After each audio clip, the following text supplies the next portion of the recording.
Hey Tribe, Prisha here on WAC, and on today's episode we're going to talk about the Indian food dilemma. A lot of you keep messaging me on my social media handles and asking me what it is that I do to remain fit and healthy. So I decided to put down a few pointers because I also feel that physical and mental health, they pretty much are two sides of the same coin, and that coin is you.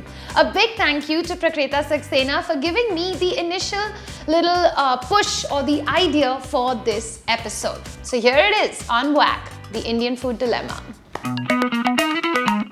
The average WAC viewer, he or she is anywhere between 15 to 35 years of age, and let's assume that this person leads a moderately active life. So based on that, this person needs to consume anywhere between 1,800 to 2,000 calories a day. Now, let's also assume that this is what your daily diet looks like. So let's start with breakfast. Our cuisine is so wide and varied that I've taken only the popular dishes of these regions. And if you take a rough average, it comes to 300 calories. Now let's go on to lunch. An average Indian meal would always consist of a dal, rice, roti, and all of these are accompanied with some kind of main dish. So the average of this meal comes to 1,120 calories. Then there's our tea time snacks. All of these dishes average anywhere between 300 to 400 calories. And then we have dinner. Now this could be an approximate calculation of the kind of dishes one ate at lunch. And if you have a sweet tooth, then you're adding another 200 calories. Put it all together and you get 3,000 calories. That's a whopping 1,000 calories more than what we are supposed to consume.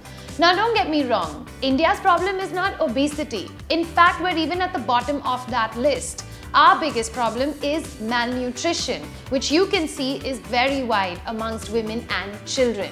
But on this episode, I'm not talking about the bigger India, rural India. I'm talking about you and me, sitting at home, watching YouTube videos in English on our mobile phones. And you know what? Thank you guys so much for watching. I love you. But how did our cuisine even get here? With the entrance of different travelers and rulers, our cuisine diversified. The Middle East, they gave us samosa, jalebi, naans, gulab jamun, coffee and spices. The Portuguese gave us our potatoes and tomatoes, vindaloo and shukto. The South Americans, they gave us our rajma and chilies that we just love. And China, we gotta thank them for lemon and onion. But we took these and made them completely unrecognizable. It all boils down to how you cook these ingredients. And Indian cuisine, it has the ability to evolve. In fact, we use some of the healthiest spices that are known to battle diseases in all our food, no matter what region it is from.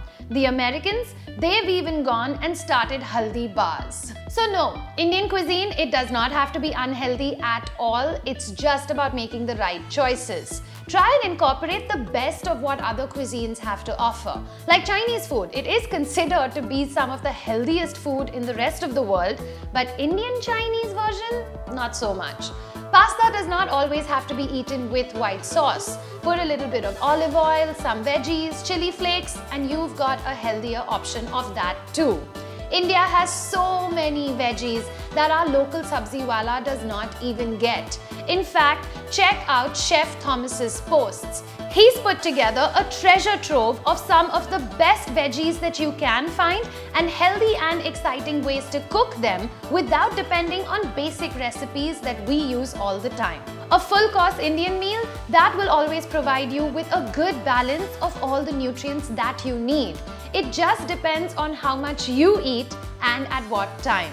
Dinner is still considered to be the biggest meal of the day with a lot of Indian families. The Indian food culture, it's so rich, varied and delicious, it does not have to be unhealthy too. So what I am trying to say is that eat what you want, but just eat reasonable amounts. And tell your mom or whoever it is that does cook in your house that the same dish, it can be made with 1 teaspoon of oil or 6 tablespoons of oil. Trust me, it still will be tasty. And of course, exercise, exercise, exercise. I understand that a lot of us living in metros, we don't have the luxury of time to engage in other kinds of physical activities. We live in a hot tropic country with bad roads which don't allow us to walk just freely anywhere, and we also spend a lot of our time in a day just going to and fro from home to work. But you know what? You have to try and just figure it out. Start with something as simple as this. Just do 5 push-ups, 10 crunches, 20 squats and 10 leg raises a day. There are thousands of videos that do exist on YouTube that can allow you and help you to exercise even if you're starting at a beginner level. A lot of these videos will even give you tips and pointers on how to work out at home without any equipment, which is exactly how I work out. I don't like gyms. All you need to do is give it 30 minutes a day, even if you're studying for the world's toughest exam, because you know what? At every point in your life, you are going to be studying for the world's toughest exam.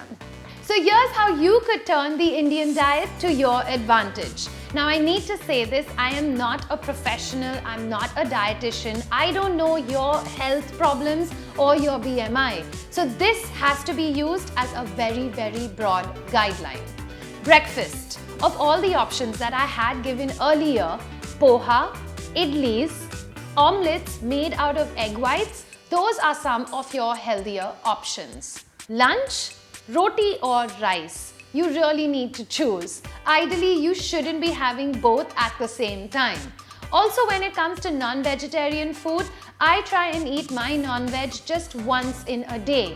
It's too hot, and dishes especially like lamb and mutton, they can be very heaty.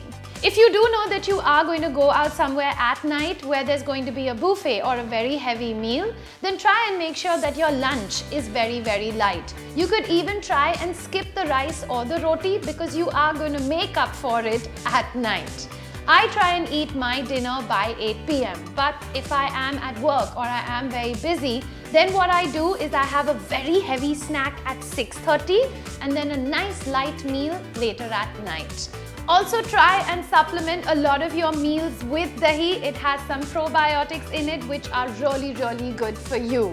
So that's it from me on Whack today. I hope that you have enjoyed this episode and I hope you're going to leave a whole bunch of tips in that comment section below because the tribe loves hearing from each other. If you want to be a Whack warrior, then this is the email ID and you know what you need to do. Send in your idea or your episode and the whole thing gets dedicated to you. That's it from me. I'm going to leave you guys. Don't forget, there's all my social media handles that you can reach out to me on. There's Freesia on Instagram as well as Twitter and Freesia B on Facebook. Oh yeah, and the tribe, it has its very own Instagram page as well. I'll catch you guys again very, very soon. Till then, subscribe and help increase the tribe. Ciao.